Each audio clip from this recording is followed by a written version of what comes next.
ইসলামের প্রতি সম্মানিত সাথী ও বন্ধুগণ, আজকের এই বিজয় র্যালিতে উপস্থিত আছেন।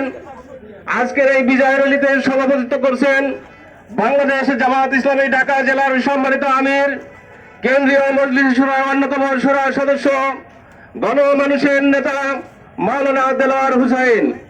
আমাদের মাঝে উপস্থিত আছেন ঢাকা 20 আসনের জামাত মনোনীত এমপি পদপ্রার্থী, বাংলাদেশ জামাত ইসলামী ঢাকা জেলার সম্মানিত সেক্রেটারি অধ্যক্ষ মাওলানা আফজাল হোসেন। উপস্থিত আছেন বাংলাদেশ জামাত ইসলামী ঢাকা জেলার নায়েব আমির, ধামরাইয়ের গণমানুষের নেতা মাওলানা আব্দুর রউফ। আমাদের মাঝে উপস্থিত আছেন সাভার পৌরসভার 1 নং ওয়ার্ডের 2 নির্বাচিত কাউন্সিলর, সাভার পৌরসভার জামাত মনোনীত মেয়র পদপ্রার্থী হাসান মাহবুব মাস্টার। উপস্থিত জেলার নেতৃবৃন্দ, উপস্থিত থানা ও পৌরসভার নেতৃবৃন্দ, সম্মানিত সাথী ও বন্ধুগণ, আজকের এই সমাবেশে এ পর্যায়ে বক্তব্য রাখছেন বাংলাদেশ জামাত ইসলামী ঢাকা জেলার আইন বিষয়ক সেক্রেটারি অ্যাডভোকেট মোহাম্মদ শহীদুল ইসলাম।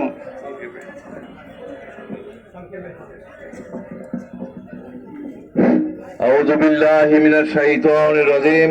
বিসমিল্লাহির রহমানির রহিম।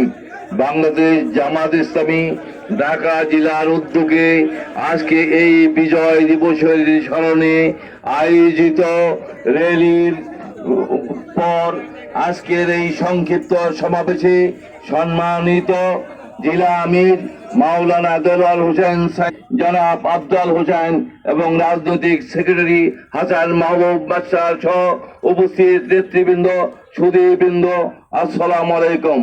সম্মানিত ভাইয়ের, আবার 1971-এর 26শে মার্চ সেই বাংলাদেশে যে পাক বাহিনীর হামলার প্রতিবাদে এবং সেই সশস্ত্র হামলার প্রতিবাদে যে স্বাধীনতার ঘোষণা দেওয়া হয়েছিল, তার পরিপ্রেক্ষিতে বাংলাদেশের দামাল ছেলেরা, বাংলাদেশের 9 বছরের তরুণ থেকে 90 বছরের বৃদ্ধ পর্যন্ত সেই অস্ত্র ধরে বাংলাদেশের যে বিজয় এনেছিল সেই 1971-এর 16ই ডিসেম্বর। সেদিন সেই রেসকোর্স ময়দানে পাক হানাদার বাহিনীর সেনানায়ক জেনারেল নিয়াজি 1 লক্ষ পাকিস্তানি সৈন্য মুক্তিযোদ্ধাদের কাছে, মিত্র বাহিনীর কাছে সেই আত্মসমর্পণ করেছিল। সম্মানিত ভাইয়ের, আমার আমি এই কথাই বলতে চাই, যে কারণে বাংলাদেশের স্বাধীনতা সংগ্রাম হয়েছিল, যে কারণে বাংলাদেশের বিজয় হয়েছিল, আজকে বাংলাদেশের মানুষ সেই স্বাধীনতার সেই ভোগ করতে পারেনি।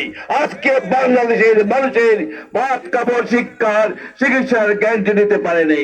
আজকে বাংলাদেশে ন্যায় শাসন প্রতিষ্ঠা হয়নি।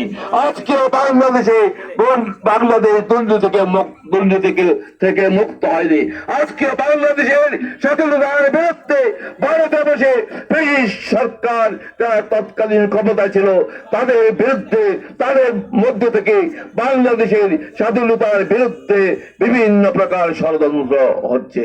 আজকে এই বিজয় দিবসের অঙ্গীকার, আমরা বাংলাদেশের স্বাধীনতা সার্বভৌমত্বকে রক্ষা করব। আমরা বাংলাদেশে কোরআন সুন্নাহ ভিত্তিক রাষ্ট্র ব্যবস্থা কায়েম করবো ইনশাআল্লাহ। আমি আমার কথা শেষ করছি। আসসালামু আলাইকুম।